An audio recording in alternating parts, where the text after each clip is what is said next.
Hi, everyone. Thank you for listening to Horror and Heels. If you're wondering how we're making this podcast, we're doing it through Anchor. You can go to Anchor FM to get started. It's free. They have creation tools that allow you to do it right on your phone or your computer. I edit. I'm actually recording this while I'm in my car waiting to go to my next client. They make life so easy. They even distribute your podcast for you. You can be heard on Spotify, Apple, other sites. It helps you upload if you want to make a Patreon or anything. You can make money from your podcast with no minimum listenership.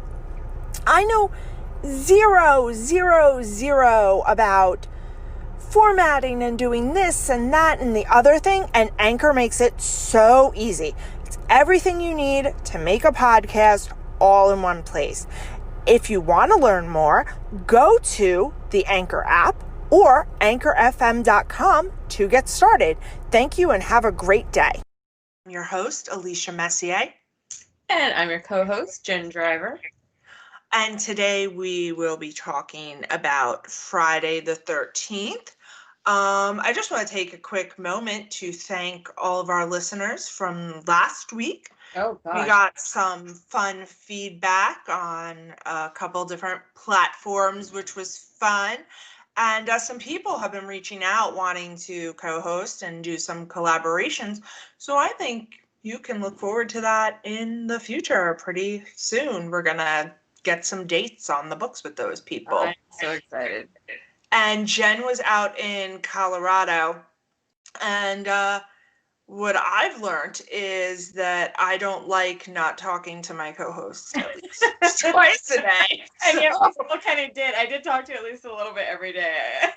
I didn't lie. It was a lack of communication, which is funny because we're on different coasts. You would think like we wouldn't have that much communication, but we do, guys. We do. Yeah. You know, for the pod, you know, we want to keep this friendship tight for you guys. See? And I'm just glad you got home safe because, you said that landing in Colorado was a bitch. I had family that lived out there said it's not the most pleasant of a landing situation. And I used to go there every year, and it's been a while, and it just got me. It was like the kind of like dropped where like your stomach would drop, and I was like, oh, baby Jesus, don't let us die. I was so nervous. And then coming back, I like put my suitcase up in the overhead bin. I'm like getting really comfortable because I'm like, oh, I don't doubt anybody's gonna be sitting in this row. I got the window seat. I'm getting comfortable. This guy is standing in the aisle just looking at me. And I'm like, why is he just looking at me? Like, that's weird. And then after a couple minutes, he's like, did they give us the same seat? And I'm like, no, I'm 27F. And he's like, yeah, this is 28. And I was like, oh, crap. So he was like, no problem. It was not a full flight. So he was like, I'll just sit in your seat. So he sat in front of me. And I was like, oh, Lord. I was like, what if this is like a Final Destination situation? And like, I didn't want to say that out loud, though. I was like, you can't mention Final Destination on the airplane. But I was if I cheat death, I'm going to be really upset if it comes after me later. Yeah, I can't handle that. I need my co-host. And what are you, I can see, now our listeners can't see us. Just assume that Jen and I look very stunning right now. Oh, yes. But I see you have something fun in your hand. And what do you have? I bought these things called Skinnies, and they're like 0-calorie flavor packets for alcohol because. But do they have artificial sweetener? I don't think so. I'll have to double check because they might, but no, I think they use stevia. Oh, okay. Yeah, that's what it is. Because I'm allergic to like aspartame and I don't like any of that stuff. I don't like any of that stuff, but I think I read that it's stevia. Yeah. It does still have like it's not sugar taste, but it's actually pretty good. I mixed it with pineapple Pellegrino. Yeah. So it's fizzy and it's a margarita taste. It's actually pretty decent. Hopefully it will help me lose weight. So last Sunday, as you guys heard in the pod, we had friends over. Actually, this was 2 Sundays ago at this point, or one Sunday. Yeah, 2 Sundays ago. And I made a rum punch, and I decided to make 64 ounces of rum punch for 4 people, which turned into 3 people because I found out one of them wasn't drinking. And I've been nursing the rum punch since then. So this is my last rum punch. That's awesome. In a Not Starbucks that I cup. don't own enough ingredient to make another, should I I want. like your Starbucks cup though, keeping it. So this was a Christmas gift from one of my beautiful clients, and the baby is up right now, so I'm hiding. I locked myself in my husband's office, and I'm petrified, so I needed something with a lid. Because I do not want anything spilling. All of our electronics is especially not when he's now editing our stuff. We need help. we need him to love us. So, but more I'm cheap and I don't want to have to replace anything. Heard. So, okay, so let's go ahead and get into this. Friday the 13th. Originally out in 1980, and then they did a reboot, not a true remake. Yeah. A reboot in 2009. Paramount and New Line Cinema got back together for that, because once they started the Freddy Jason crossovers, Paramount had let New Line have the rights to Jason, but not the rights to the original source material, i.e. Mrs. Voorhees, etc. Interesting. They wanted it for the opening sequence of the new reboot, and so they teamed up and shared it. Interestingly, the camp the original was filmed at, and I'm going to butcher the name, Nobi-Bo-So, is in New Jersey. It is still there. It is still in operation. And they have a wall dedicated to this film franchise. And I got to say, as a kid, my father would have had to bribe me with a lot of gummy bears to go there. Just saying. And the budget for this movie was $555,000. Yep. It grossed $39,754,601. It was the 18th highest grossing film of the year. That is ridiculous. And Tom Savini actually stayed at the camp during filming, which I think is pretty cool. And Lou Reed owned a nearby farm and would come hang out on the set, which I also think is cool. So, and Willie Adams, who is our first death, you see him and her up there getting freaky. So you know they're going to die. I mean, oh, yeah. Yeah. He was actually a crew member. And so, yeah, let's just jump right into it. Yes. I love that it just says present year. Yeah, it never. Now, of course, now the wardrobe takes you out of it, but back then it wasn't so far removed that you couldn't be like, oh, well, these people just didn't, you know what I mean? Yeah. So I like that.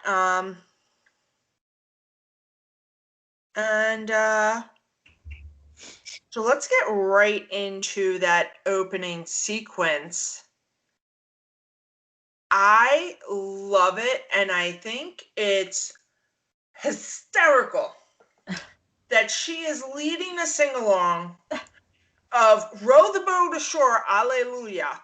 Yep, I noticed that too. Only to then escape to Bone Town.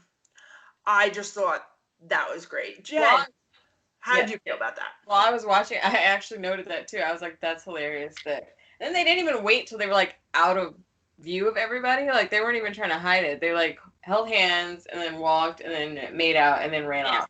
It was like, I'm like, I've been to those camps, the church camps, that they'd have to be like, leave room for the Holy Spirit. They definitely would be doing that in front of everybody else. But yeah, so hilarious. I felt bad. Poor guy didn't even get the dick wet before he was just killed. I mean, come on. Yeah, at least wait until they orgasm to kill him. I mean, that's just good manners. You know? Well, Jason obviously has no manners. Spoiler, though. Well, we think at that point in 1958, no, that had to be Mrs. Voorhees. Yeah, it was her, yeah. Yeah. But once again, I'm assuming that everybody has seen this movie. Right. That's why I said spoiler alert ahead of time, because I'm like, if anybody doesn't know, that's why I said Jason. But yeah, again, you need to have seen it before you. It's 40 years old. But you're good, guys. If you missed it, I don't know what to tell you. Stop we listening. Told you last week we'd be reviewing it. Turn it off. It's the title of the podcast. Yeah. Make the necessary assumption. Yeah. One scene, I don't know if I'm jumping too far ahead where your notes are. Oh, that's fine. But they show the hand moving the bushes from the point of view of the killer. And I was like, that's a man hand, though. So, and it also had a wedding ring on. So I wasn't. Okay. Now, I'm not going to say that Betsy Palmer is an unattractive woman. However, okay, she's not the most delicate of flowers. Flowers, yeah. I mean, fair. I gotta be honest. I think, even me, I think you would only think if I was a taller woman, I would probably have man hands because I'm very statuesque. So I think it's just because I'm short and these things are tiny. I don't. You can say. Look at this. I know, but that's still like there's a feminine way to them, like. But I'm saying if I was taller, I would see that my height could probably. Also, poor woman's old. That's true. Her hands have been weathered. She worked in a kitchen all these years. She went around killing people. That works some muscles in your hands we don't know about. Just keep an eye out for it next time you watch it. It's kind of one of those things where you're like, Oh, I thought it too. Yeah. But they did that a lot, and you always wonder, is it actually the killer? Because at one point you see Ralph.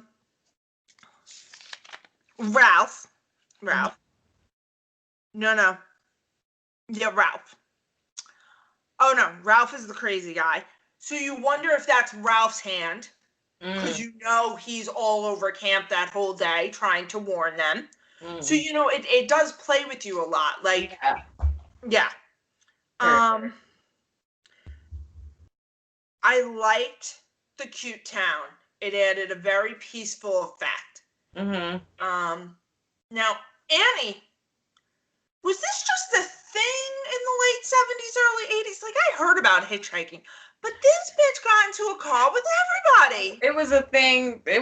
People did it. My dad did it. Like, people just got in cars with strangers. Listen, I gotta tell you, a strange man asks me if all the counselors are gonna be as fine as I am.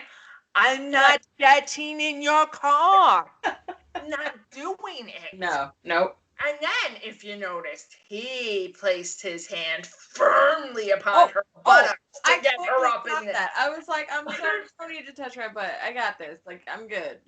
Firmly. Yeah, like, it was like a good hoist. Like a good hoist. A good, like, handful. More of a hoist. I don't even, well, my son's bare now. But I don't even know if I put that much effort into hoisting my 2-year-old onto his chair for dinner. No, that was definitely a moment for him. That was a moment. So Ralph isn't wrong. One of the people in the diner literally go, oh, Camp Blood, they're reopening that place.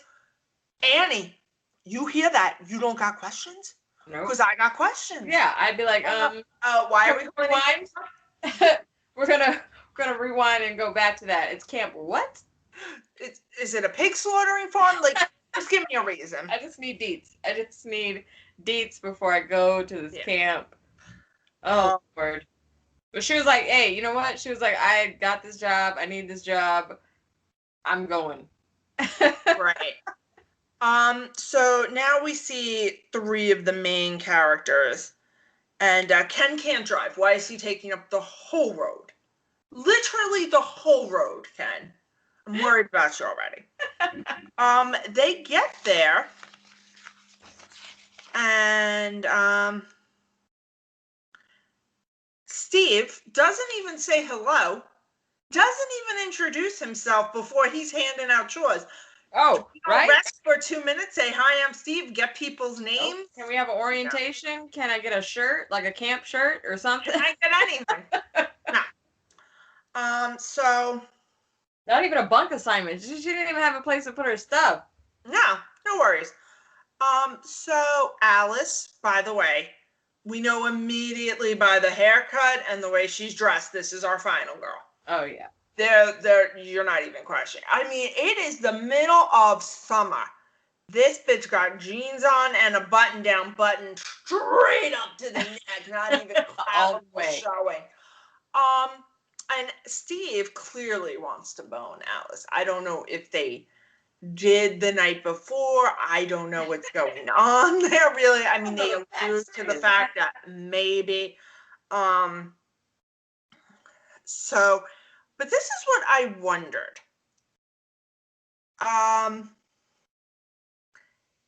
She's from LA. She clearly says, I might have to go back and fix things in LA. Alice, question for you, girl. There were no cheesy day camps.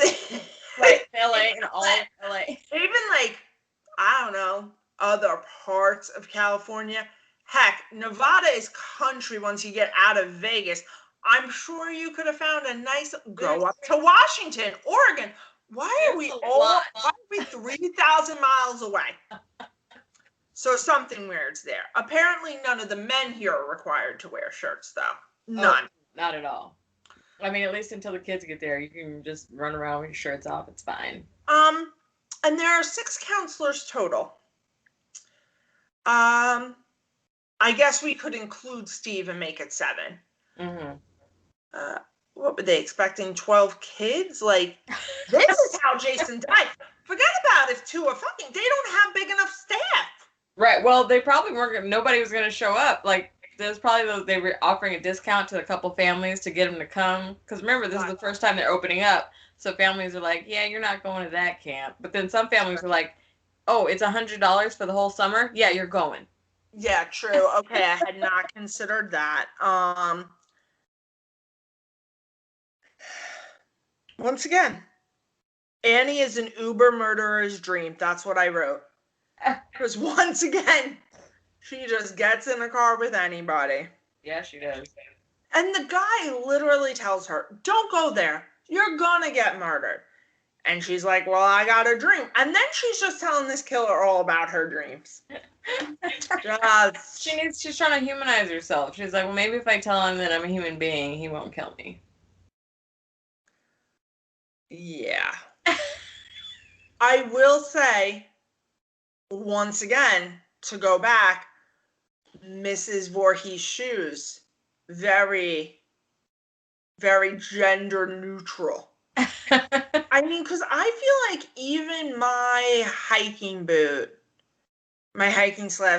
like snow boot, it's a waterproof hiking boot, I'm real fancy, looks like the toe is rounded. It's got the feminine touches.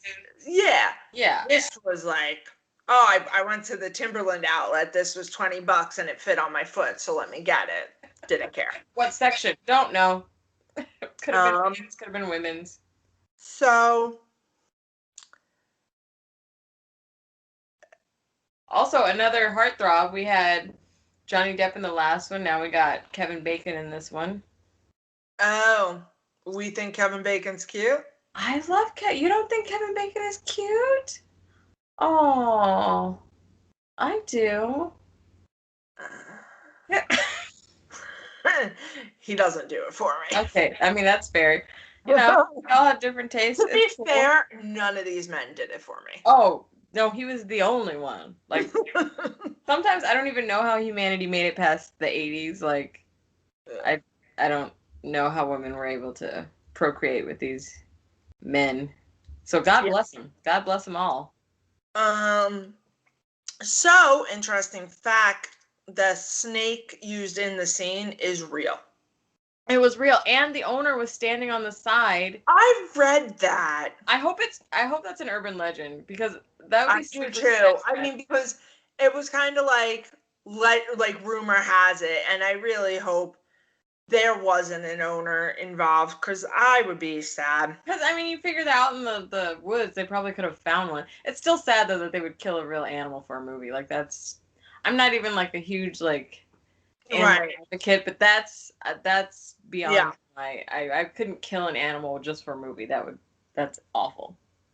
That cop is horrible. Just thinks everybody's on the reefer. Can't drive that bike. Can't drive that bike for shit. Look like Pee-wee from Pee-wee's Big Adventure. So they meet Ralph, whom we've already met, and he is very dressed up for this occasion. Button down, suit pants, a vest, and suspenders. He is dressed up to warn people about impending doom. Oh, yeah. And this is what I've learned from any horror movie. If a crazy person comes up to you and tells you you're gonna die, just get out of the situation. Not worth it. Listen, It's not that hard. Believe all crazy people. Every time. Especially if they're not trying to hurt you. Like, if he's not coming at you with a knife and he's like, don't go over there, like... You're right. What does it hurt you to just not? He's been here before. I haven't. I'm going to go ahead and take his word for it. At least Ralph knows how to bike. I mean, to be fair, it was a real bike, not a motorcycle. We find out later, Ralph is married. We find out in the movie that Ralph is married. I missed that part. Yeah, the cop says his wife was going crazy all day until we got him home looking for him. And not only was he married, but she missed him. Like, yes!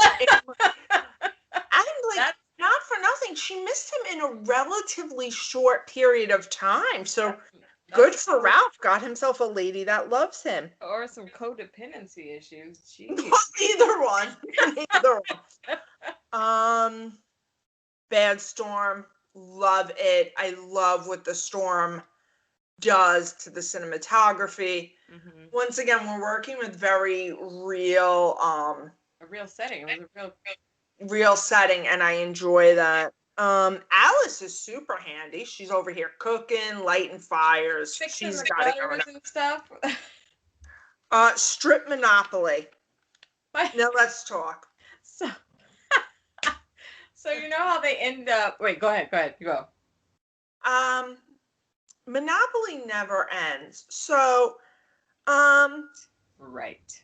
At some point, you're all going to be naked with nobody winning. That's all I'm going to say about that. That's all I'm going to say. None of you are wearing the amount of clothes you would need to wear to even get through 5 rounds. What would I'd be curious to know, because did they ever say the the parameters for when you lose clothing? Because my dad walked in like at the end while everyone was dispersing, and they're half naked, and he's like, what are they playing, Strip Monopoly? And I was like, yes, actually they are. He's seen the movie before, but it's one of those little things he didn't remember. Yeah. And he was like, how do you lose clothes? I was like, Dad, I have no idea, but it looks like... It seemed like you lost clothes when you landed on a property that somebody owned. Yeah, everybody's going to be naked pretty quick in that. Pretty quick, yeah. And why did she left like in her underwear? I was like, you can't put on clothes to run through the woods? No. In the rain? No, she can't. She can't be brought. I mean, to be fair, clearly it looked like she was going to get cleaned up for bedtime. I don't know if I would have bothered either. Now, that is good to know. Now, here's the thing. They know where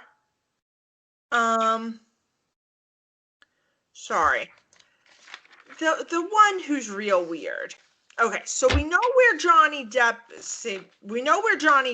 and his whore are. So it makes sense that nobody's looking for them. Mm-hmm. But what was that dude's name? Kevin Bacon's? Not Kevin Bacon's. Who? The one who was like driving up with Kevin Bacon and I couldn't get all their names. There was a Bill. Okay, hold on. We're gonna just Bill, IMDb this real quick. I got a phone right here. Bill was played by Harry Gotta be honest, Crosby. I couldn't remember a single one of these white boys' names. Yeah, they were just There were just too many white men. I know it's 1980, but it was a lot. And they were all the same looking white men. Yeah. You know, Bing Crosby's son was in this. Yeah. Great. Wow. Just put down my facts, why don't you? Well, you say that like I'm not impressed. You don't appreciate the crooners of the like, and he was trying to get by. Which why is that a thing that we all know? Like, was he that popular? Bing Crosby? Yes. Wait, are you saying you don't know Bing Crosby? I know who Bing Crosby is. Okay, well you're pausing and I'm like, what is she saying? Okay, so now I realize in my head, even though I know who Bing Crosby is, I think I thought he was someone else in my head. Oh, okay. That's and I'm gonna tell you why I thought that. So apparently Bing Crosby is a white man? Yes. Yeah. So I think in my head I had him mixed up with Nat King Cole. And I was like, so when you said Bing Crosby's son, I was like, yeah, I don't know about that fact, but I'll let her have it. And then you're like defending it. And I'm like, there were no black people. Literally none. And then I'm like, oh, wait, I think that is hilarious. Because I definitely was like, it's Bing Crosby, like one of the like crooners. Oh my girl. That is hilarious. I was like, there we go, people. I'm with it tonight. Keep drinking, Elicia. Have another sip. Have another sip. But the funny thing was, he didn't want to coast on his dad's name. That I did know. But I'm like, who? Like, no. How come I can't be related to people? Because I'd be like, yes, my dad is Bing Crosby. Go ahead and give me a job. I do hate when they do this in like when they do cast, but like it's them as adults. It takes me a minute to figure out who I meant. Ned. Nobody's looking for poor Ned. Now Harry Crosby is the Bill. I got some notes about Bill. I liked Bill. Okay, which one was Bill? Sorry, I was really Bill's the one who makes it almost all the way to the end. Okay. So in like order, we lose Ned first, throat slashed. Yeah. Then we lose well, first Bacon, we lose in first present time, right? Not first. Yeah. So technically we lose Annie first, but at the camp. Gotcha. Okay. We lose Ned, then and we he's just chilling on the bunk bed, dripping blood. So yeah, and then it's Kevin Bacon, like you said. Yeah. And then that special effect was actually pretty good. So here's my question.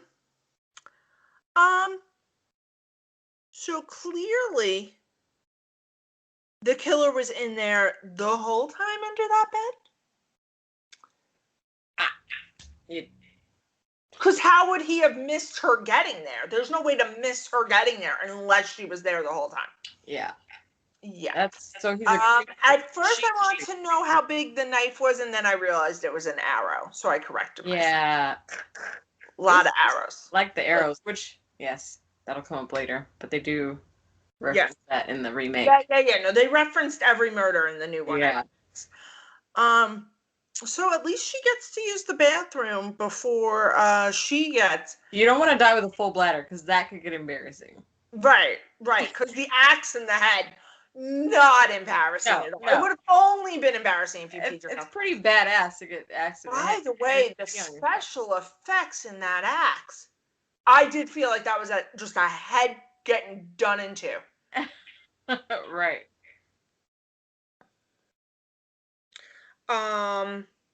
Sorry, I'm looking something up. Fill for time. Oh, okay. Let's see. So back to Kevin Bacon. No. I don't know how you don't think he's cute. But you've seen Tremors, obviously. Are you just trying to sell me on Kevin Bacon? He's just not my style. Okay, and fine. I think once we get to the 2009 version, you're really going to understand my desires a lot more. So we'll just wait till we get there. Okay, heard. Oh, no, I know. I already know your desires, ma'am. I know them very well. Yes.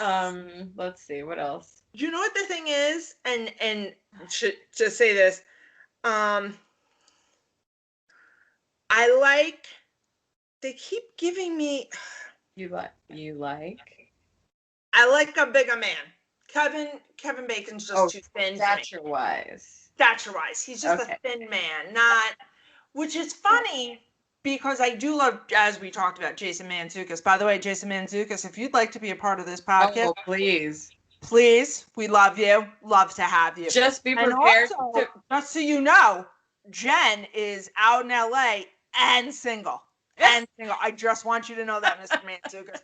And I will pimp her out to you to get you to guest star on this. I mean, and I would take that bullet. I do love Jason, and he is not a fat man to say the least. But I think that's more personality. I was going to say he's funny as hell. I see myself every time with him, so I think that's part of it. But Jason, you would have to be ready to take over the show because we would both be fangirling and you'd have to carry us. So I keep trying to look up how much this really worked me. Okay, so we see that Steve is clearly not on the camp. They want you to know he is clearly not the killer. They have made it very clear that he has been gone the whole day. Yeah. They make it very clear that he has not doubled back to do any of these murders. Yeah. He tipped the woman 75 cents. It will only tell me how much 75 cents in $75 is, so I can't convert this for you. Wait, we just the bitch a full dollar, Jesus Christ. We just times it by 100. So how much is $75 worth? $75 currently from 1980. Oh, good point. That was smart. Is equivalent to $235.83. Oh, so split that in half, it would have been worth, or divided by 100. It would have been worth $2.35. Yeah, $2.35. Yep. I gotta be honest, as a waitress, and I don't know what this woman served him, but she seemed lovely. I mean, people do tell me I overtip. It's probably because I'm in the service industry. Don't care. We'll never care. You can't even give her a full dollar? Nope. No. That just seems wrong to me. Just 3/4 of one. So, quite frankly, in my mind, Steve deserved to die.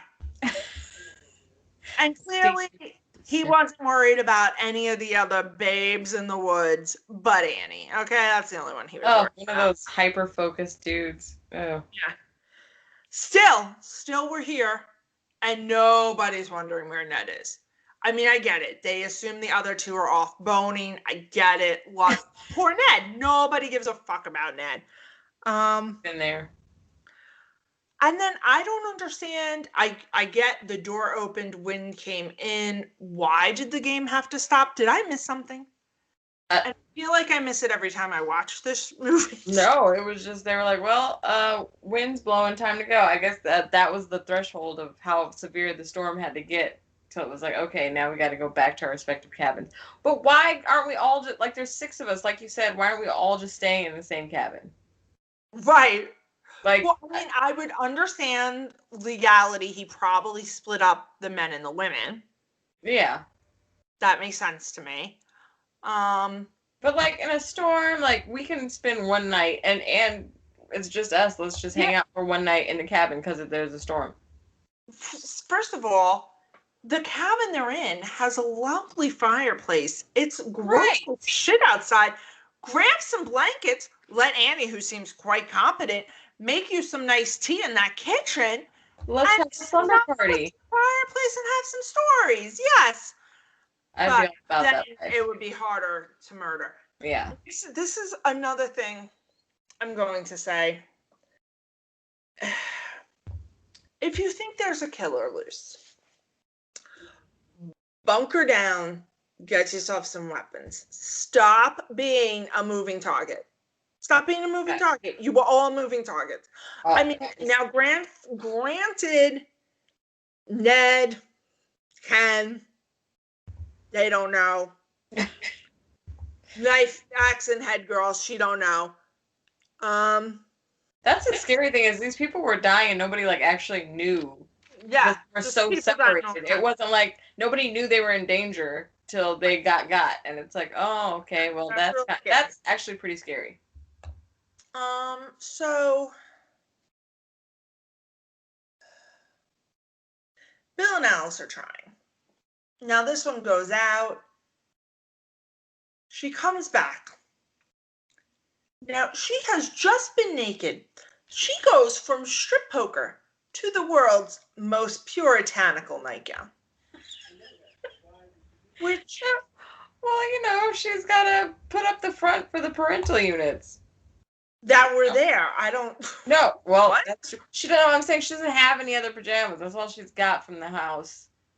Oh, I see what you're saying. Like at home. Yeah, like she's like, I guess I gotta bring my nightgown. Although why she doesn't just sleep naked, I don't know. But it's the middle of the summer.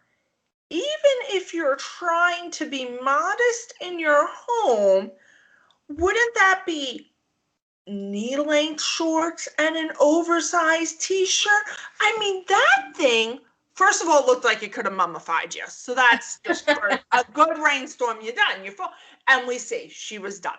Yeah. But also, who in the middle, June 13th, in Jersey, as an East Coast girl, I can tell you, it's a humid, swampy mess. Why? Why would that be your... And she was part of the group. Oh, no. Where did she come from? Because Alice got there. The girl that was with Ken is dead.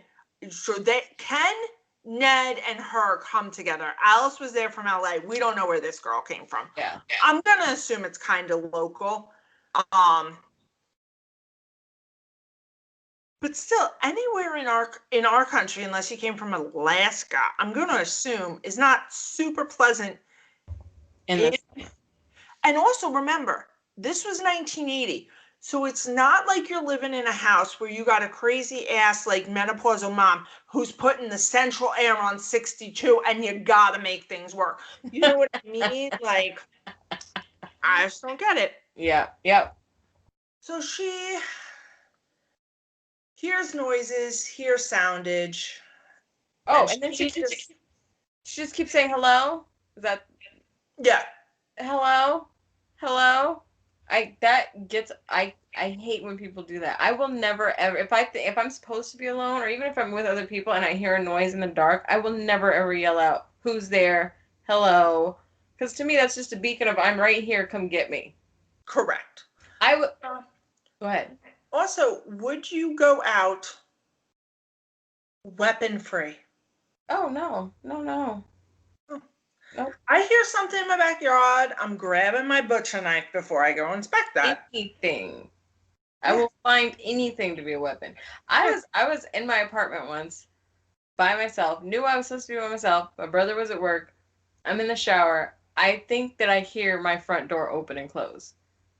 I kept the shower running, stepped out of the shower, wrapped myself in a towel, and peeked around to see what was going on. Didn't turn off the shower because what would that do? That would signal whoever was in the house that I had stopped the shower and I was coming out. So I left the shower running and I went. It was a small apartment, thank God, but I went and peeked and I was like, okay, it was just me hearing things. And I went back in the shower. But I was like, now I know that I could survive a horror movie because I was like, no, I'm not letting them know that I'm just going to turn off the water and be like, hello, who's there? Yeah. So she gets got with all the arrows. Yeah. Good times. Just want to know, where is Mrs. Voorhees hiding all these bodies? Yeah, I don't know. Well, I mean, they're in plain sight because the old boy was right up on the bunk bed. They're getting it on right under a dead body. How you don't? Yes, but then you see she stages, Steve. She Mhm. stages. So you're saying where she's saving them all? Yeah. Maybe in that So she little does bleep, some staging. She's done a lot of work here. A lot of work. Um, as evident by her man hands. She's yes. good. Um, so now Bill and Alice think they hear a scream. So Bill tries to go by himself. Alice won't let him. So there's that. And why would you? Here's the thing: if you're going to pick up the axe, keep the axe. Yeah. Why do they ever? Yeah. Why did we pick it up? Put it back down. See, this goes into the brilliance. This is a tangent, but at some point we do have to talk about Cabin in the Woods. It's not a remake and original, but that movie touches on so many things for horror fans. You've seen it, yes? Yes. Yes. Oh, I love because it answers those questions, and I just love how they tie all that stuff together. But yeah, So we'll definitely talk about it. because in every horror movie they like drop the weapon, and you're like, no, beat his ass to death, and then move on with the weapon. Yes. Yes. Um, Poor Bill. His body's just done. I mean, what a way to go, really. Oh, I gotta give it to Alice. At this point, she gets that something bad is happening, and she is trying. She's giving it her college all. her junior college try. Um,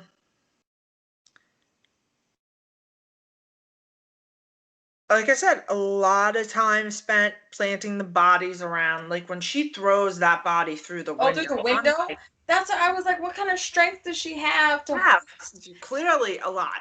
like you'd have to swing it around like I don't even know how to describe it, but the sheer force you'd have to not only hoist it but break through a window. Window. Yeah. Once again, Betsy Palmer looked like a strong woman. And I gotta tell you, as far as a woman who does crazy eyes well, not as well as Ramona Singer from The Real Housewives of New York, and I say that because I've met the woman in person, and those are not an act. So I'm just saying, at least Betsy Palmer was acting. Here's the thing, people. You meet someone, you tell them there's a killer on the loose, and their immediate reaction is not fear, unless they are a cop. And even then, but unless they are a member of law enforcement, ex-military, perhaps any other person who has not in their job description come up against killers, would immediately be terrified. Right. The only reason you wouldn't be, you're the fucking killer. Yeah. Because she shows through that dead body and she's real smooth with it, like, oh man, I told him not to open this camp. Like, oh, that's, I mean, not my first reaction, but okay. Now then, poor Mrs. Voorhees has definitely had a psychotic break since the drowning of her son. Which is fair. I do understand the killings in 1958. Perhaps some of those counselors had come back. You are actually, perchance, getting revenge on the person who actually did it. Effed up, yes. By this point, who, why? Yes, poor thing has had a psychotic break. She's just camp.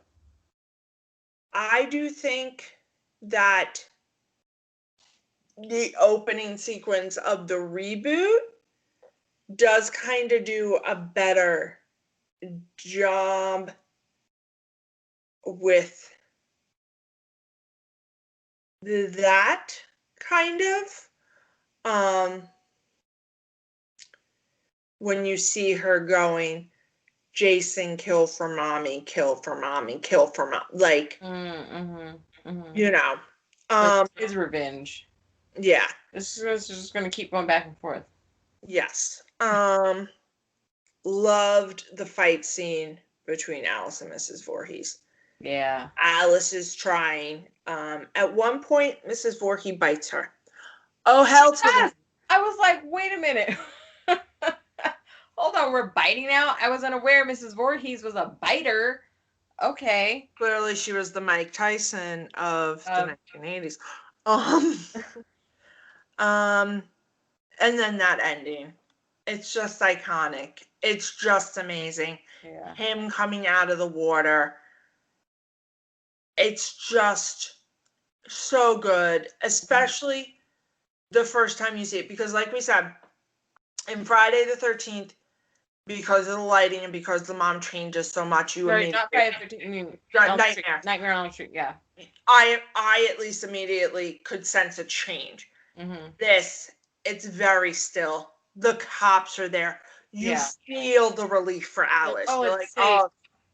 And then, holy crap. Because you don't expect that. Nobody expects body jumping out of water. No. Sorry. No. This wasn't Jaws. I don't expect something jumping out of the water. And then, I mean, at this point, then she goes to the hospital. And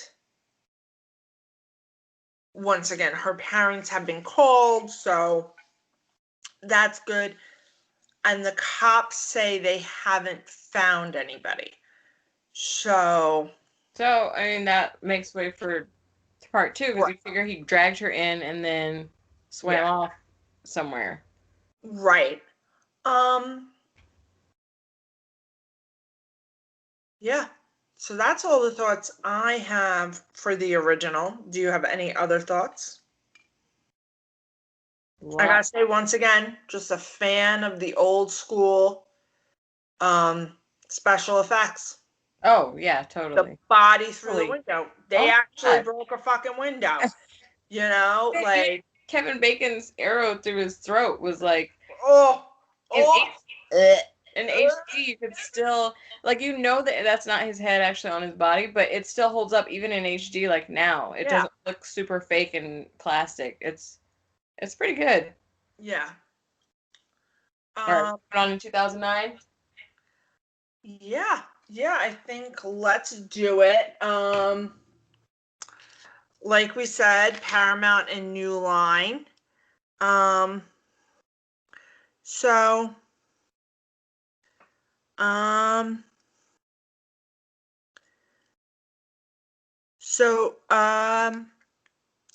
it was considered a reboot, not a remake. And part of the reason why is because they wanted to be able to pay the original screenwriter less money. Really? Yes. See, and when I saw it, I thought it was because they wanted it to be Jason and not Jason's mom. I thought that was... I don't... Maybe. But when I looked it up in the IMDb notes, it specifically referenced them wanting to pay him less. Interesting. I'm going to say these people knew how to cast. Jared Padalecki. That's it's 2009, baby. It's the height of Supernatural. He is getting it. Also, his brother Jensen Ackles was at this time also doing the reboot of My Bloody Valentine, which we will discuss. Plus, Jared also did the House of Wax remake. So just know that we're going to be talking about this lovely gentleman at least one more time. More than that, because I feel like you're going to find a way to bring him into discussion. Oh, probably. The weapons were CGI. They were very afraid of using real types of those weapons for safety reasons. This is one of the longest opening sequences, is actually 25 minutes before you get the title credit. So that's crazy. And Michael Bay, I just want you all to know, said that this movie had too much sex. The man who created Megan Fox for no other reason than she's a sex star. Megan, you're a beautiful woman. You can't act for shit. I'm sorry. I'm sorry. I'm sorry, Megan. I'm sorry. But she's a sweet person. It's fine.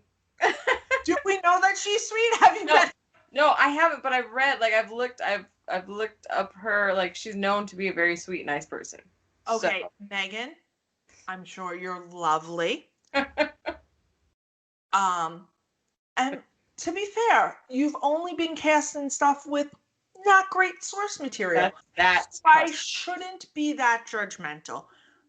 I just find it a little hypocritical that a man who's casting solely for sex appeal in his movies is now complaining about sex. Is really my point. There was a lot, though. And Megan, by the way, you're a stone cold stunner. Don't let anybody tell you otherwise.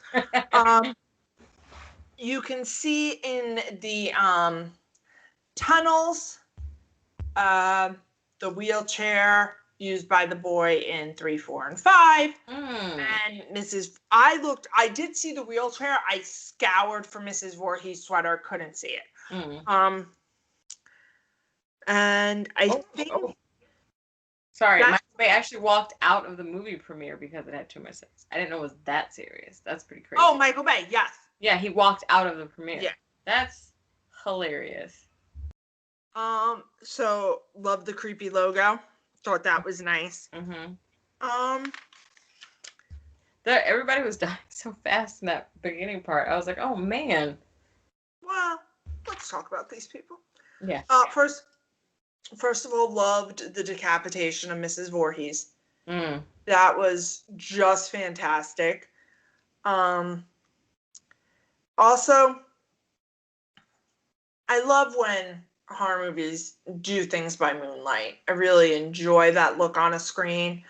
And I know that a lot of older movies kind of relied on it because it made things look better. And I guess that's just my nostalgia kicking in, and I enjoy it. And I'd love, too, that they stuck with it's just present day. What is present day? No one knows, but it is just present day. It's whatever day you're watching it. Okay, now let's talk about these 3 buffoons. Who would go camping with these guys? Not I'm not too particular about the type of men I choose to do things with. Like, I don't think any of them can pitch a tent. I don't think not the kind of tent you need. They can pitch a tent, just not the type of tent. Actual literal tent. These girls. Shockingly, the weed dealers are idiots. Yeah. So here's my question. You hear about just a gigantic weed field, and you think, we should go to that, steal from it, and it's going to be okay. Even if it's not a psycho murderer, which I would not assume. I would assume large kingpin drug lord. It belongs to somebody. Yeah, who will kill me for stealing his weed. Right. Yes. Right. Like that. You don't just hear about that, and you heard about it. And now it's still there. So you heard about it from someone, and no one else has gone to go get this magical land of weed. So, the guy Wade, he was on. So you ever watch something and you're like, I know this guy. I know this guy. I know this guy. I know that. I usually can name them pretty quickly. Okay, well, do you know what Wade is from?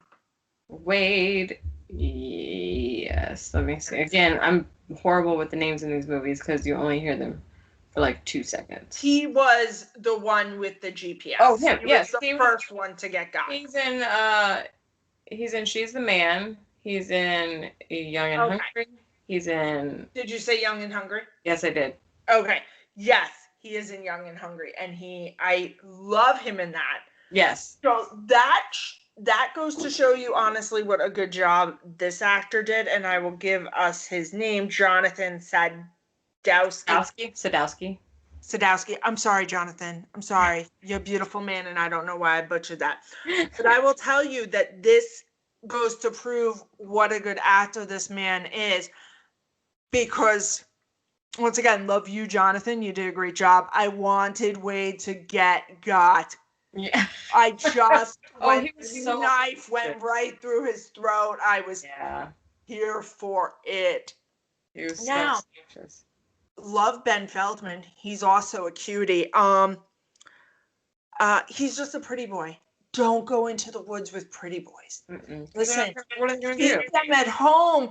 Take them to a hotel, a spa. They can't protect you out there. Amusement park. An amusement park. Good job. Good job. I mean, it might mess up his hair, but okay. It's fine. Yeah, Ben Feldman is a cutie. He's in Superstore and Drop Dead Diva. Love him in Superstar. Yep. That girl had amazing boobs. I'd like her surgeon's number. They weren't real. They must have oiled them up. They looked a little. Oh yeah. Oh. No, she's putting like some sort of oil or something on them. I do enjoy when Wade is walking, leaves them alone to go to Bound Town. That he's listening to 80s music. I think that's a funny callback to the original. I like it. I didn't even notice that. But why are we pissing on the weed, dude? Nobody wants piss weed. Just gonna say that. Like, that's gonna ruin your product. And I loved that Jason originally comes out with the burlap sack. Yeah. Love that. I think you saw in Shudder, there was somebody made a t-shirt of when all the villains were born, and they showed Jason in the mask in 1980. And our beautiful moderator, Michelle, she's the one who found this, and she was like, yeah, the mask doesn't come till part 3, but nice try, guys. Nice try. Oh, I didn't see that. That's awesome. It's one of those things that if you're not really into horror, but you kind of want to pretend, then you'll love the shirt. And if you're a nerd like all of us, you're gonna find those. Find those real bad. By the way, I noticed that you have Funko and Pop dolls. Just so you all know, Spencer's Gifts has a bunch of them at 75% off. Cleaned up the other day, got some for like $1.50. What? Feel real good about myself there. Yeah. I'm gonna have to go with. These are my brothers. I actually don't have any. These are all his. But now I'm like, I need to go get some. Once again, I said this in Nightmare on Elm Street. I'm gonna say this again, girls. Do not let Dick get you murdered. Never worth it. Never worth it. Speaking of Spencer's Gifts, you can also get dildos there now. Did you know? Now you know. Now you don't need to get Dick and get murdered. Yeah. So they're sitting around, by the way, or I don't know. I clocked that somebody couldn't do time, but I'm forgetting what scene that was now. Couldn't do time? Yeah, he was like, that was he goes, that was a century ago. And I'm like, or 3 decades, but okay. Yeah. Like, no. That's probably just part of their being obnoxious that you really don't like them. Now,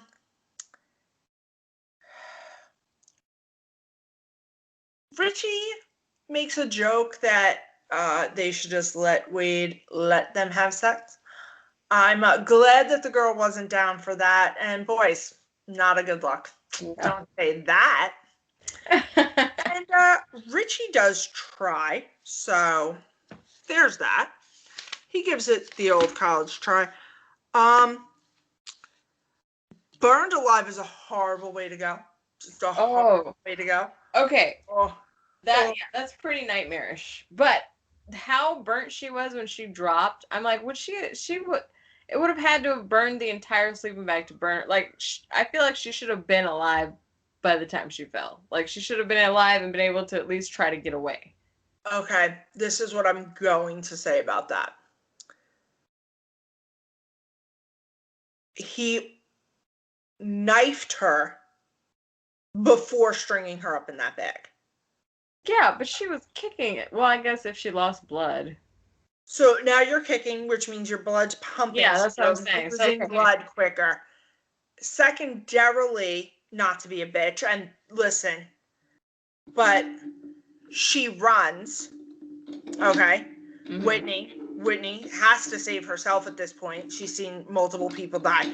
She can't stand there. So yes, when the bag drops, I'm sure she was still alive. She didn't make it till morning. Oh no. I'm just talking about the burns on her. Like she looked like the fire had been on her actually. When it's like it took that long. You know Oh, what what I mean? I'm saying is that sleeping bag was probably, listen, they don't look like people who spent a lot of money on supply. I'm gonna guess it wasn't a fireproof or fire retardant. Oh, I know. Yeah, yeah. It was Definitely. bad polyester. Yeah. And that thing went boom. It did, but it was swinging for a while because I was watching it and I was like, it's not even the outside's not even burned. I'm just saying the degrees to which she was burned didn't match the burning of the sleeping bag. That's all. That's all I'm saying. Okay. Yeah.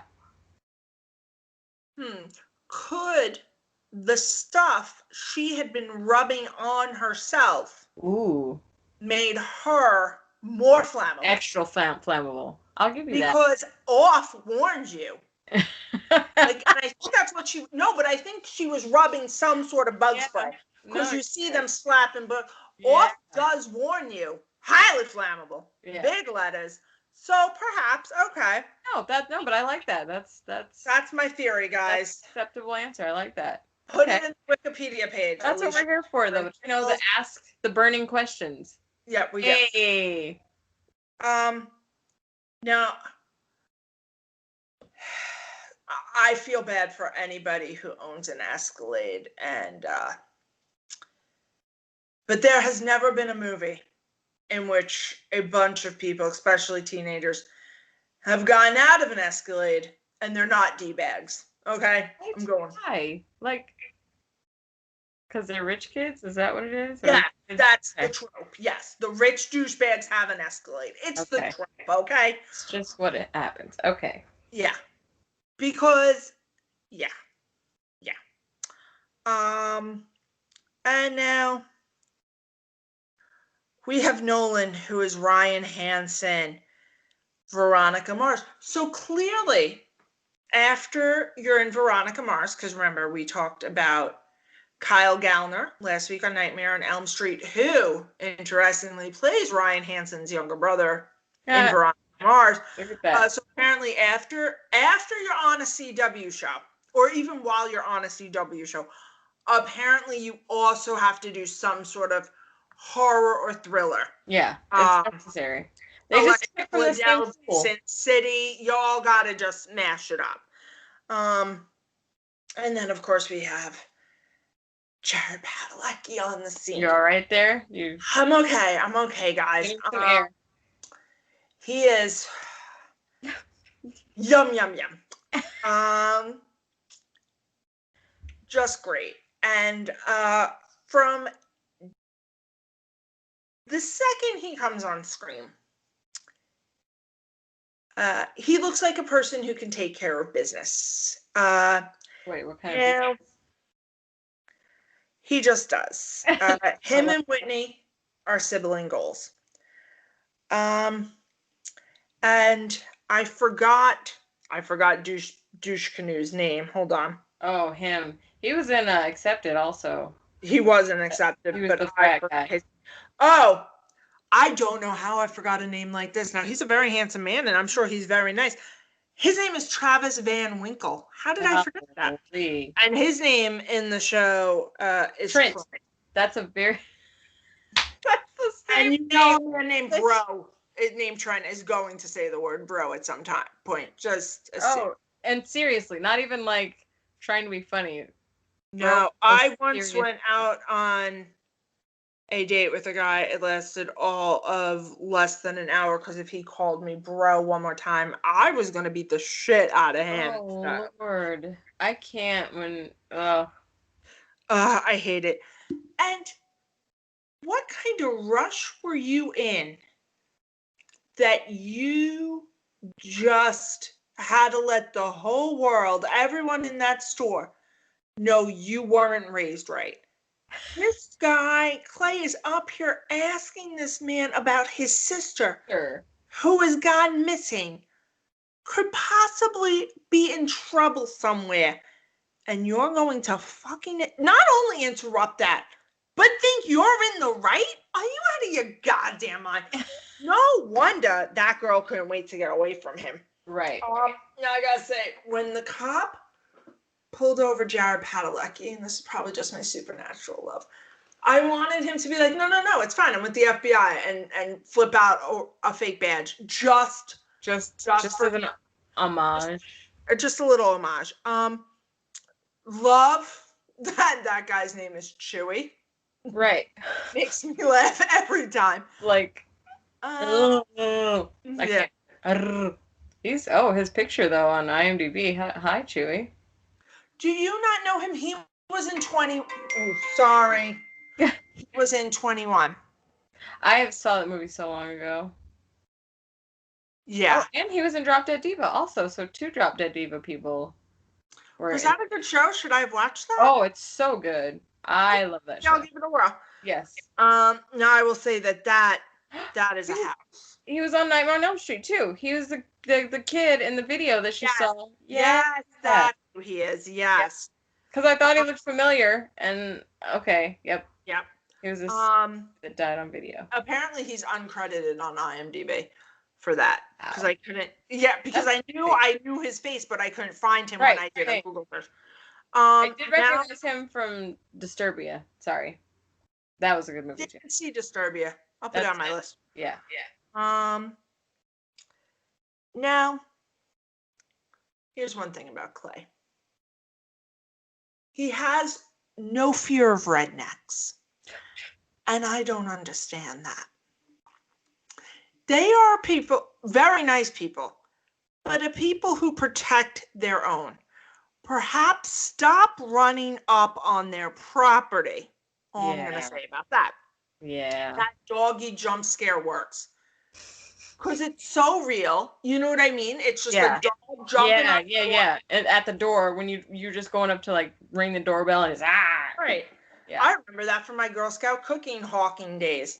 Back in the day, to any new Girl Scouts out there, in the 80s and 90s, you used to be allowed to go door to door.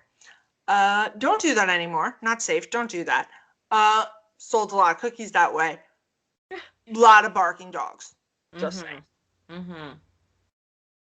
So this old lady is clearly the 2009 version of Ralph.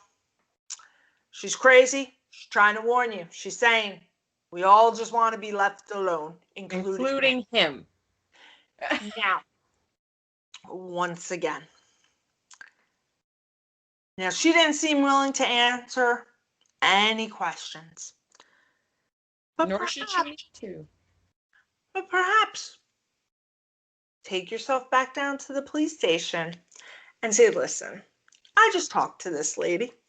She didn't seem to want to give me any answers, but could anybody point me in the direction of the him she's talking about? Yeah. What is this? I just need to know who the him is. Because that's very ominous. I'd be like, I'm sorry, who doesn't want to be disturbed? And how do I not disturb him? Yeah. Jenna is too good for Trent.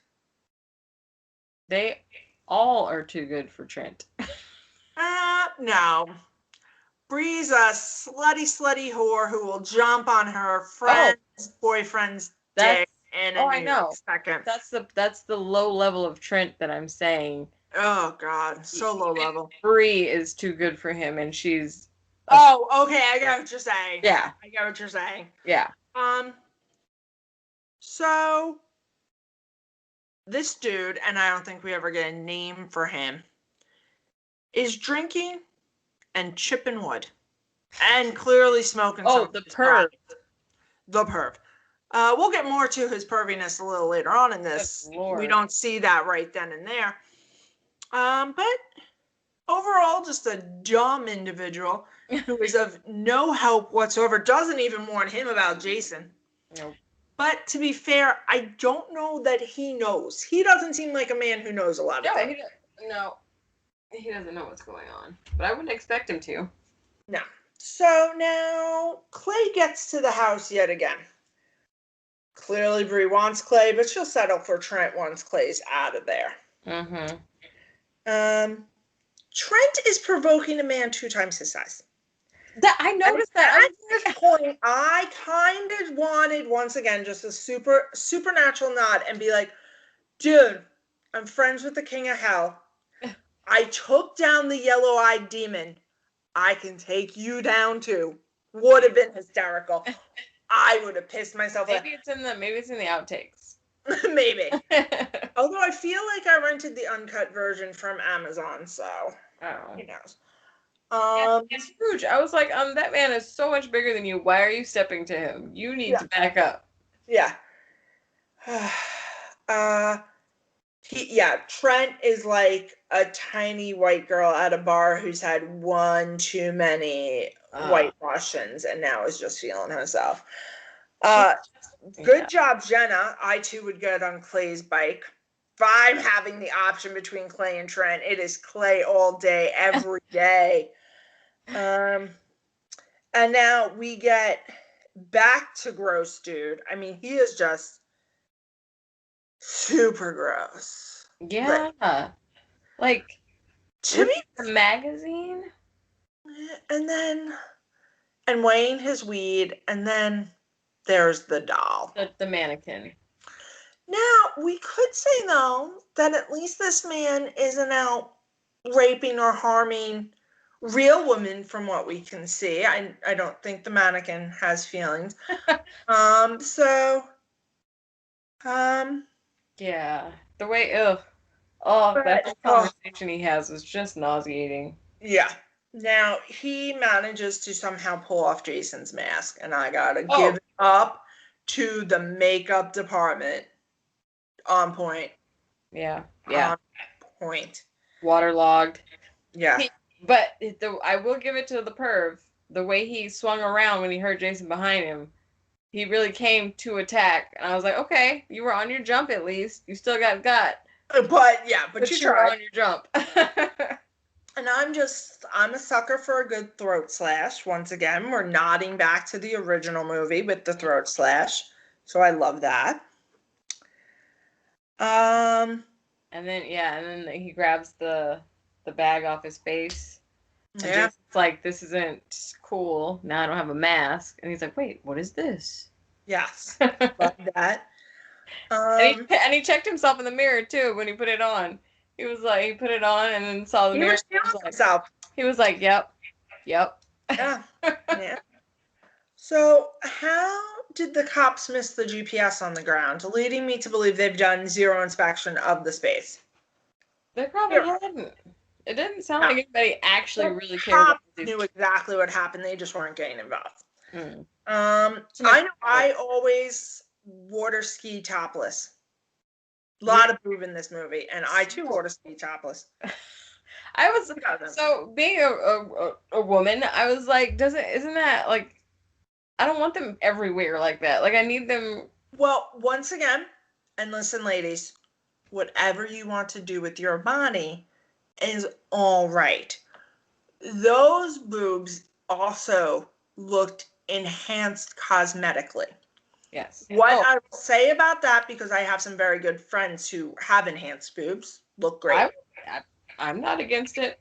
What they say is, unlike natural breast tissue, the silicone doesn't move as much. It's not pulling as much. You don't feel it as much as you do natural breast tissue because because I was like, that does not even look like fun. I'd be like, what? I used to work with a woman who had them, and we did nails, so you can imagine like bending over and stuff. You need a good bra to or else that's going to hurt you by the end of the day. And she's like, oh no, they weigh half or less of what yours weigh. I'm like, oh, that makes sense. Okay. So that's what I'll say about that. And this is where the arrow comes in. Love an arrow. Love a throwback. And he didn't even see it coming. That Ryan Hansen got killed so fast. I enjoy him. He makes me laugh. He's hysterical. He's I think he might be the only one that didn't see his death coming. Oh no. Like, he was having a good time. Poor guy.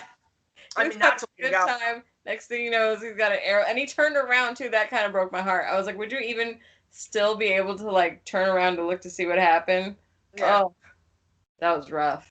But on the plus side, zero suffering for him. Oh, totally. Totally. Yeah, that's good. He wasn't scared. He wasn't in a fit of rage. There was nothing. No. He just went and was gone and was done.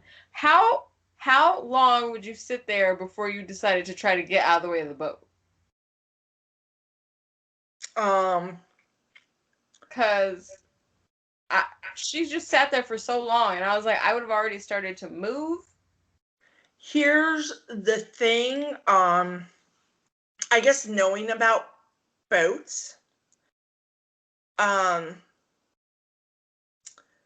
so I would have just like, you really can jump out at the last second. Like, she saw it coming. Well, because also, to be fair, she thought he was coming to get her. I get that, but at some point it's coming too fast and it's too close where I wouldn't try. I'd be like, well, I'm just gonna move because I don't trust what's happening right now. Well, you know what they stole that from. Oh, I could see it till you said it. What is it from? Jaws 2. Okay. Jaws 3. Whichever one they're in the goddamn amusement park for. They all kind of blend together until 4 when we're at Bermuda for some goddamn reason. But moving on. Yes, so that's a very famous scene in Jaws 2. She falls off. The boat's coming. Spoiler alert, she gets got by the shark first, guys. Okay. So yeah. I was like, you see her hiding. That was just a bad hiding spot. It really was. Like, at that point, you should just jump out and run. Like, you sitting there is not. And she was breathing all out. I hate when you breathe out. Or if I was going to hide there, I would be under the water. Right. Like, hold your breath and go under the water. Don't sit there. And then they did the whole, he's walking away. But, to be honest, great special effects when he pulls her up. Yeah, pulling her up and then just give me my machete back. Yeah, well, he needs it. We see the original archery range. I feel so bad for Whitney in that moment because she hears the bells. She knows somebody's near, and still no savior. None. Now, we are to assume he keeps Whitney because she looks like the mom? That's what... Okay, so I was like, maybe I missed something, but why did he keep her alive? I believe... Okay, so if you see when she takes the locket... the boy that was with her says, you look like her. That was his locket of his mom. Got it. Okay. She was kept alive because she looks like his mom. She looks like his mom, which is why she could get away with the, it's okay, Jason. And I gotta give it to her. Oh, sorry, guys. Ooh. Are we keeping you awake, ma'am? Yeah, kind of. No, fine. So she, you know, Clay knows there's a killer. He accidentally drops his bag. Jason grabs the bag, throws it down there. I gotta give Whitney credit. She immediately goes through that bag to try to find something. She is resourceful. Yeah. She has not yet resigned herself, and I gotta be honest, guys. I'm real lazy. I think after 6 weeks, I might have resigned myself. And I just started enjoying nappy time on that couch. I don't even know. I gotta be honest with you, because, and also, it's been 6 weeks.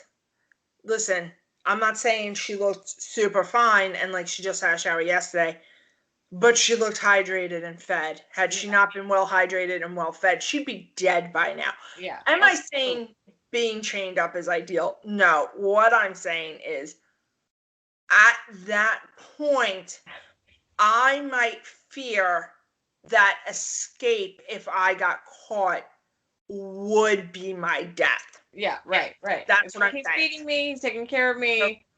I would not want to antagonize my capturer. till I had a real solid. I would have to have a super solid plan. Otherwise, I'm just gonna hang out till somebody comes and finds me. Okay, now we're back at the house at this point. Bree is dancing erotically for another, yeah, for whatever reason. We needed that scene. Chewie wanted to come back as the button on her pocket. That line. Chewie, have bigger goals. And then he says, I have a better chance of fucking a penguin than her. And I want to know, why a penguin? What's alluring about a penguin, Chewie? Maybe. I'm so confused. Of all the things out there. A penguin. Well, maybe he's been rejected. It sounds like he's been rejected by a penguin. Because for him to use that as a reference, maybe I mean, approached one and has been. I have to be honest that they did a really good job of making an attractive man not super attractive. Mm-hmm. I'll give them that. I do enjoy the funness, like, of the party, of them smoking, of them drinking. Trent's an asshole, and if you care so much about a chair, perhaps you put it away. Put it away. Yeah. Oh, and by the way, speaking of Trent, I just read this little fun fact. Travis Van Winkle plays Trent, the same name as his character. Oh, in Transformers. Trent DeMarco in Transformers, which was directed by Michael Bay, and according to Michael Bay, it's the same character, revealing that both this movie and that franchise occur in the same universe. So, according to Michael Bay, Trent from Friday the 13th is Trent from Transformers, which is pretty interesting. Well, let me be real clear that I've never watched a Transformers movie. Oh. I'm not going to. That's fine. Not my genre. The first one I loved. Everyone after that was just utter garbage. So now, out of curiosity, it's nighttime. The tool shed is down a dark path. He's not still going to be in this house tomorrow morning. Perhaps we can fix the chair when he's fucking sober. I don't understand this. This decision making was by far. Well, Trent. We know that Trent is trash. He is such trash. But, like, nobody else even said, oh, let's let him fix it in the light of day. If for no other reason, then I have a real big rule about the woods at night. Don't do it. You're going to trip on something and break an ankle, okay? And this could just be the klutz in me talking, but you're going to trip on something. You're going to break an ankle. Just This movie was also very, like, at the end, it got very dark. Like, it was hard to see. Yep. Which was kind of bothersome to me. I don't like when I can't get a reference of where we're at or what's going on. So Brie immediately starts fucking Trent. And so we know she won't be a final girl. I'm not going to lie. Trent wasn't lying. Her tits are stupendous. He was real in love with them, though. Like, he kept talking about them, right? Like, even in was the next this the first time he's seen a breast? I'm confused. It could have been, because he was very focused. He's making Brie do all the work there. All the work. It's and she's holding a video camera, but what could she even have possibly been recording? Maybe his face, but from her angle, she's getting no shot. It was on the TV. You saw it was his face. And it was just like, that's it? That's a very sad video you got there. You know, I was on Team Chewie until he started drinking the good scotch like that. Disrespectful. So disrespectful. We don't really see the bottle, but he says it's from Scotland, so I'm assuming it's scotch. Just go with me. And then LL Bean for makeshift porn. Dude. Dude, first of all, why wouldn't you at least go into a bedroom to masturbate? Trent says there's 3. Only one is being occupied. Just on the couch. How long, too, did he think it was going to take Chewie to get a few tools down the path? I don't And know. also, didn't he assume that, oh God, I don't know Ryan Hansen's character's name. Oh wait, I got it because I wrote it down. Nolan.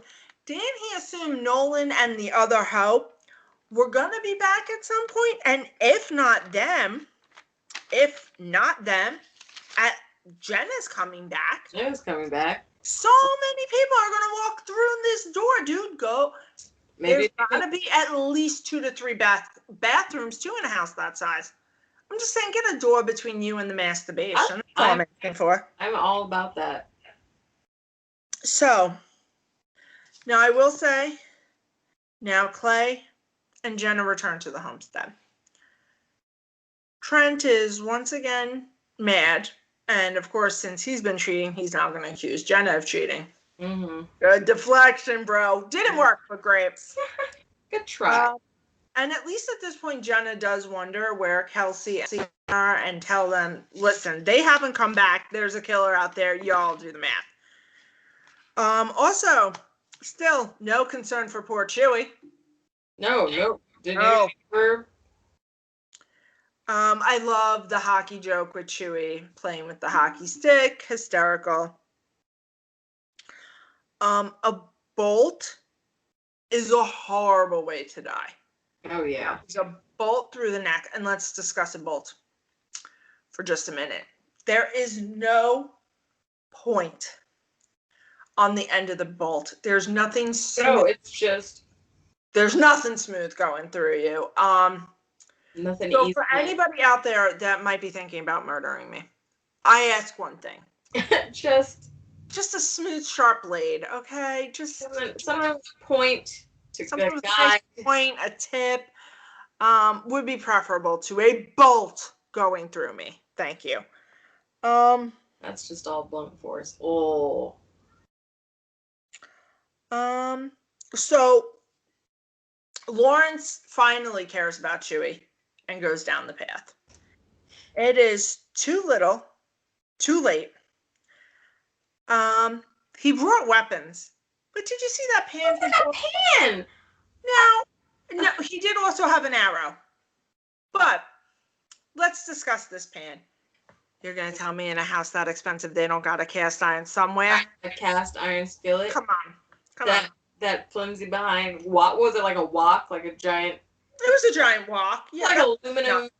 What are you gonna do with that? All the pans, the wok is actually the thinnest in material. It heats quickly. You cook quickly. It's a lovely product because you're using tiny food items in it that need to cook very quickly. Wouldn't go out to confront a murderer with one. No. I guess. Murder? No. So, axe and lower back, just a horrible way to die. Oh, yeah. Well, actually, technically, that's not how he died. He died from it going all the way through. Yeah, I was trying to ignore that, Jen, so thanks. Oh, sorry. So the useless cop finally pulls onto screen hours later. Like, how far away are they from this cop station? And he immediately gets killed. Oh, right. Just immediately. But he didn't even have somebody covering his back. He had nothing. He didn't even have a there was a situation, really. So I just want to say that in this movie we have seen so many boobs. I was hoping that at least at this point in the movie I'd get a shirtless Jared. I don't.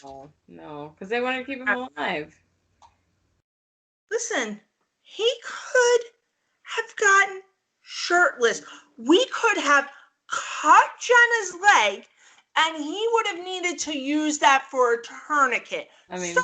He still would have been pure, chivalrous, a hero, and shirtless. I'm failing to see the problem here. Yeah. Mistakes were made. You should make him do reshoots. Now, Jenna, I love you, but just know that I'm sure he will try to save both you and his sister, but between you and his sister... It's gonna be the sister. It's gonna be the sister.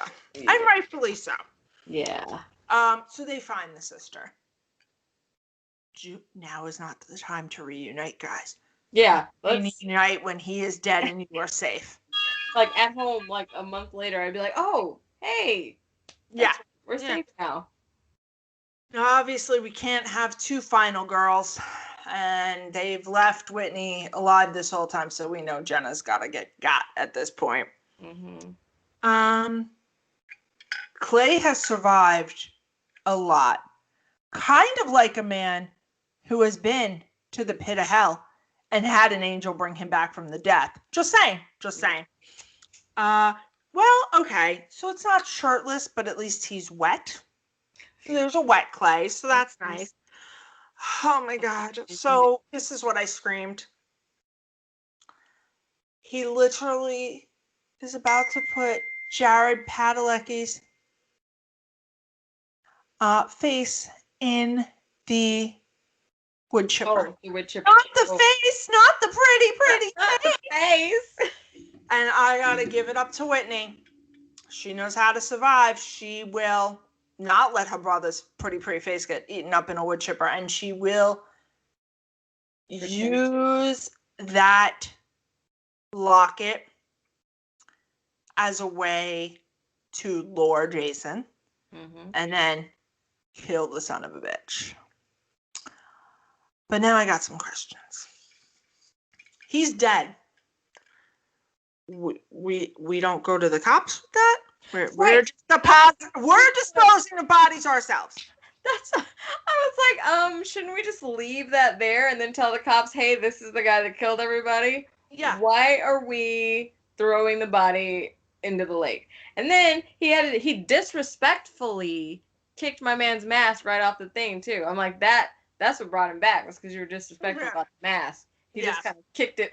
He just kind of kicked it over. I actually really laughed out loud at that, because it was such a subtle thing, but it was like, dang, there was no respect there. But yes, why get rid of the body of the murderer?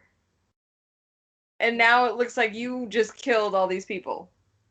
Yeah. I didn't understand their thinking on that one. Yeah. Okay, so also Jason was a big dude. Like, that was a lot of work to get him down there. First they had to get him out of the thing and then dump. It was just a lot. It was a lot. I'm not saying Jason's not big, but J-Pad's pretty big too. The same. Looks like he does some couple crunches. Okay, so let's I thought, and you know this from all my text messages, that I would hate the reboot. As much as I love Jared Padalecki, I really had very little hopes for it. And I have to say, I enjoyed it. Wait, was it your first time watching it? I think I watched it when it first came out, so very little memory. Same. I enjoyed it. Very fun kills. I know there was CGI, but I didn't feel it was overwhelming. Speaking of, I tried to watch The Pool the other night. I got 2 scenes in. I see the crocodile. This thing was so CGI. Nobody could have believed it was real, and I was out. You're like, I'm done. That's how I feel about like the sci-fi movies with like the spiders. Like, if they just look too cartoony, then it's not scary. Like, I hate spiders, but if it looks like a cartoon spider, right, exactly. Kind of scary. I do love that in the first movie we don't know who the killer is. Yeah. I enjoy that.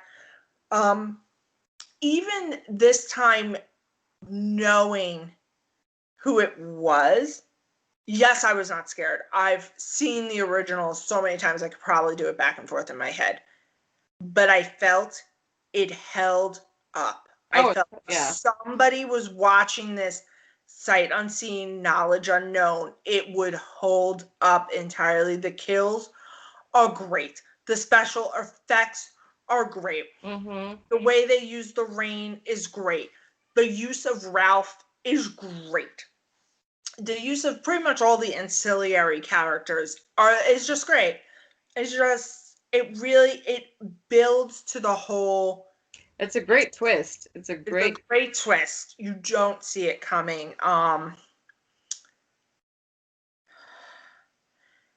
And it's really scary because the killer looks like your mom. She looks like your best friend's mom. You know what I mean? Yeah. She looks like someone you should never fear. And yet, once you see those crazy eyes, you're like, I'm here now, lady. I fear you. Kill her, mommy. Kill her. Okay. Well, why her, Jason? Yeah. Yeah. Because mommy's having a psychotic break? Yes. Yeah. But I really, if 1980, and I think I said this about Nightmare on Elm Street as well, if it didn't exist, I think I love the Mrs. Voorhees twist. Mm-hmm.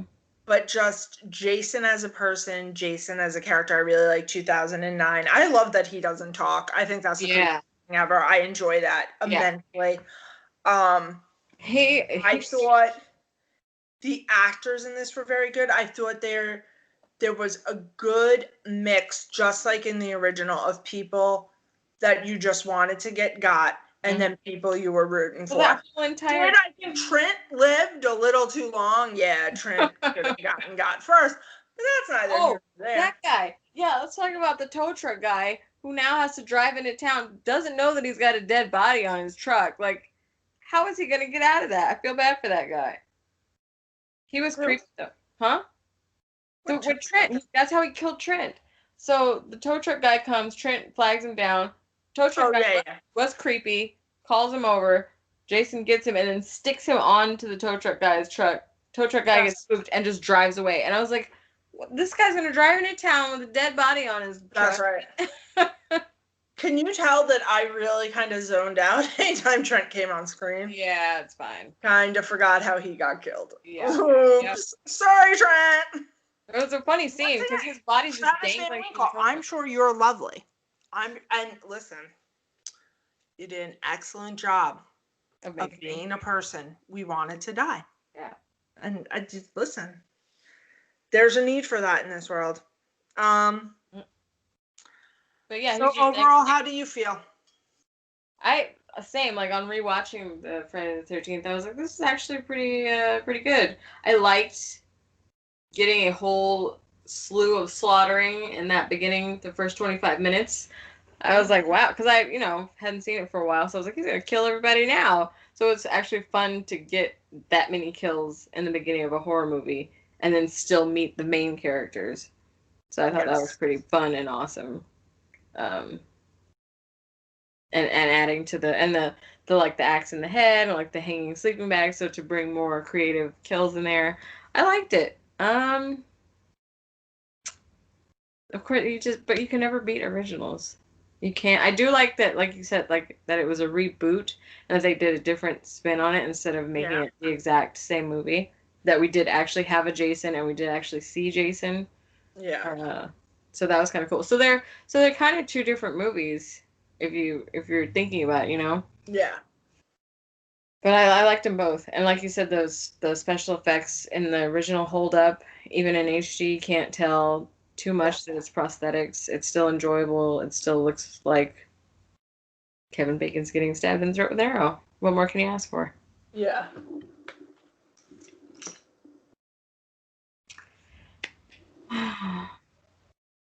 Overall, I think they're both pretty good, and I like the reboot.